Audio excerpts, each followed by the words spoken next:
C'est l'un des trésors les plus précieux de l'Oise. La Seine, le dernier repas du Christ, entouré de ses apôtres.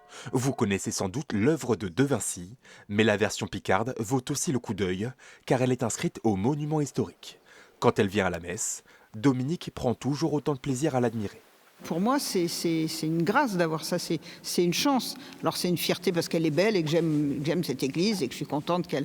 Voilà, mais elle aide à la prière et en plus, elle est magnifique. Ça fait partie maintenant de notre édifice et puis ça serait très triste que ça n'existe plus.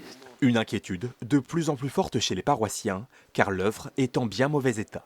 Conservée à même la pierre sur un mur humide depuis les années 80, la toile a particulièrement souffert.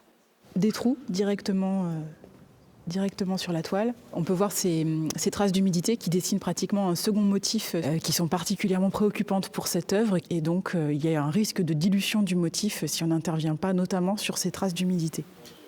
Pour la restaurer, il faut compter en dizaines de milliers d'euros. Alors pour réunir l'argent, la commune participe à un concours. Jusqu'à demain soir, les internautes ont le choix entre 3 œuvres à restaurer par région.